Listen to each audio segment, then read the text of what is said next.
Sir आज जन्म दाखिला मामले में बड़ी कामयाबी मिली है और आपके ज़रिए जो है दो मुस्लिम को जो है जमानत की राह उनको आसान हो गई है, उस बारे में थोड़ा सा जानना चाहिए। इसमें ये दो लोग जो थे, मोहम्मद आमीन, मोहम्मद हसन, रहने वाला ये अहमद रज़ा कॉलोनी दरेगांव का था, कंप्यूटर ऑपरेटर था ये।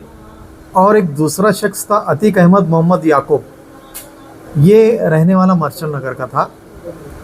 एक्चुअल पुलिस रिपोर्ट के हिसाब से ये लोग एजेंट थे। पुलिस के कहने के मुताबिक ये लोगों ने जन्म दाखिला जिसको भी बनवाना था वो लोगों से कुछ पैसा लेके और कुछ बोगस डॉक्यूमेंट तैयार करके उनकी डुप्लीकेट दस्तखत करके तहसील कचहरी में डॉक्यूमेंट दाखिल किए और वहाँ से जन्म दाखिला ये लोगों ने हासिल किए थे। ऐसा पुलिस का इस मामले में ये दोनों शख्स के ऊपर आरोप था। ये लोग पहले से छावनी पुलिस स्टेशन के CR नंबर 51 और 40 इसमें पहले से ये लोग अरेस्ट थे। पुलिस ने इनको कोर्ट से ट्रांसफ़र करवा के और 11 तारीख को इनको अरेस्ट बताई। कोर्ट के सामने यहाँ पर हाजिर करने बाद 14 तारीख तक इनको पुलिस कस्टडी दी गई थी और पुलिस कस्टडी देने के बाद जो भी इन्वेस्टिगेशन का काम था पुलिस ने वो पूरा की। उसके बाद इनको जुडिशियल कस्टडी में लिया गया।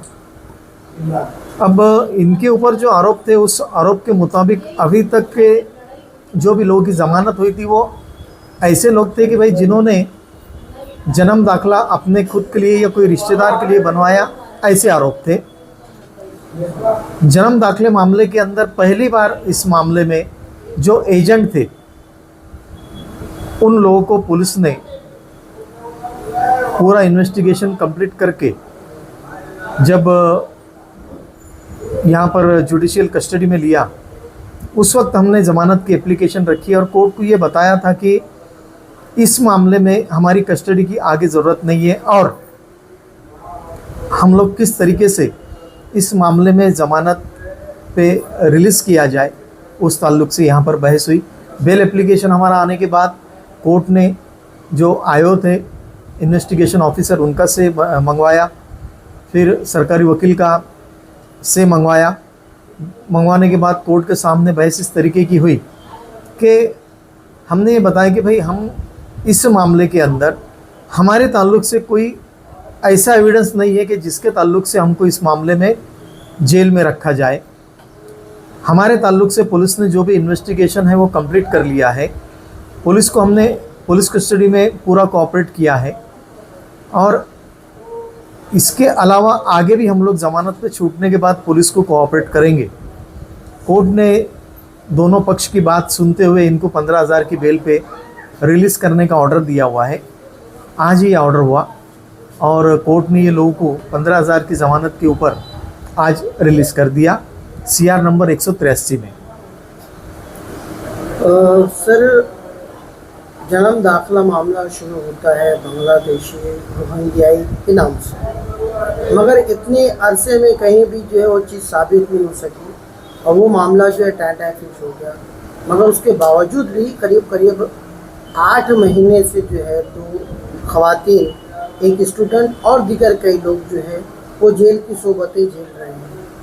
क्या वजह है कि अब तक जो है उन लोगों की चार्जशीट फाइल होने के बाद भी अब तक उन लोगों की जो है वो ज़मानत नहीं हो पाई है? रुकावट कहाँ पर आ रही है? उनके ताल्लुक़ से हम लोगों ने बेल एप्लीकेशन कोर्ट में फ़ाइल कर दिया है।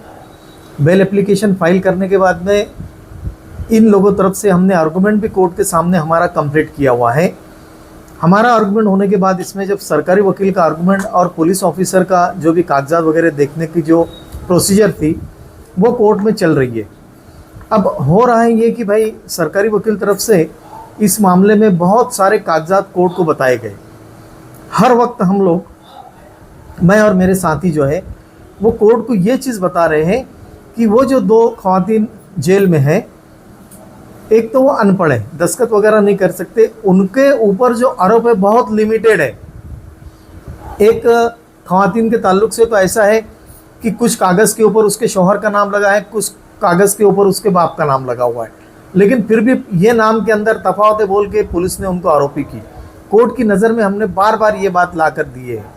दूसरी जो खातून है उसके ताल्लुक से भी ऐसा है कि भाई जन्म दाखला बनाने में उसने जो है तो एक शख्स को दे दी कि भाई मेरा जन्म दाखला बनाना है, वो पढ़ी लिखी नहीं होने के ताल्लुकात से जो भी है वो शख्स ने जन्म दाखला उसका बनवा के ला कर दिया, उसको भी पुलिस ने आरोपी की है।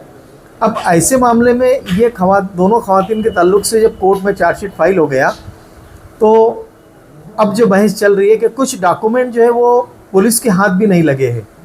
अब क्यों नहीं लगे इसका मुझे कोई इल्म नहीं। कोर्ट ने वो 2 डॉक्यूमेंट के ताल्लुक से कल हम लोगों को बुला के बताया कि भाई तुम एप्लीकेशन जो है, इन्होंने महानगर पालिका के अंदर जो एप्लीकेशन दी है वो एक एप्लीकेशन और एक कोई एप्लीकेशन है, दोनों एप्लीकेशन के बारे में पूछा जो चार्जशीट में पुलिस ने फाइल किया है क्या।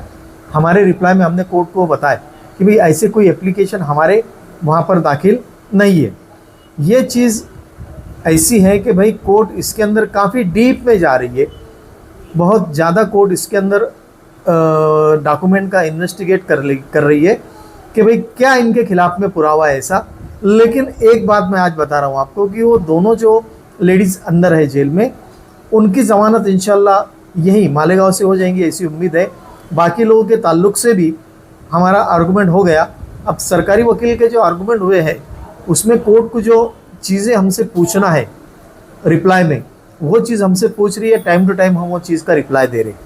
अच्छा, और इस केस को लेके सुप्रीम कोर्ट से भी एक फैसला आया था, एक शख्स की जमानत हुई तो उसमें ये कहा गया था कि जन्म दाखिला मामले में किसी को जेल में नहीं रखा जा सकता, ऐसी हमारी मानव। तो क्या वो हवाला जो है सुप्रीम कोर्ट का हवाला भी जो है इस अदालत में, इस कोर्ट में काम नहीं आ रहा है, क्या एप्लीकेबल नहीं हो रहा है, क्या है? नहीं, वो तो काम में आ रहा है, लेकिन अब उसमें एक बात और ऐसी है कि जो शख्स अंदर है इनके ऊपर आरोप कुछ ऐसे लगे हुए हैं, कुछ लोगों पे आरोप ऐसे है कि उन्होंने कुछ बोगस ही म्यूनसिपाल्टी से ये लिए लेटर कि भाई हमारे जन्म की नोंद नहीं है, वो चीज़ का रिकॉर्ड म्यूनसिपाल्टी पे नहीं है, इसीलिए उनको आरोपी किया गया। कुछ लोगों पे आरोप ऐसे है कि भाई जिसके नाम का तुम जन्म दाखला निकाल रहे उसकी कहीं से कहीं दस्तखत नहीं, एजेंट लोगों ने अपनी दस्तखत किए हुए हैं और उन एजेंट लोगों ने ही डुप्लीकेट दस्तखत करके मैटर जो है वो फाइल किए, ऐसे आरोप है। तो वो चीज़ और ये थोड़ा मामला और थोड़ा अलग इस तरीके से हो गया कि इसमें कुछ आरोप डुप्लीकेट पेपर बनाए इस तरीके से पुलिस ने लाई है। उसके अलावा कुछ लोगों के ऊपर ऐसे भी आरोप है कि ये लोगों ने म्यूनसिपाल्टी के और तहसील कचहरी के कुछ अधिकारी को पैसा भी दिया ये जन्म दाखिले तैयार करने के लिए, ऐसे भी आरोप लगे हुए हैं। इसीलिए दोनों मामले कुछ अलग हैं, तकलीफ यहाँ पर आ रही है।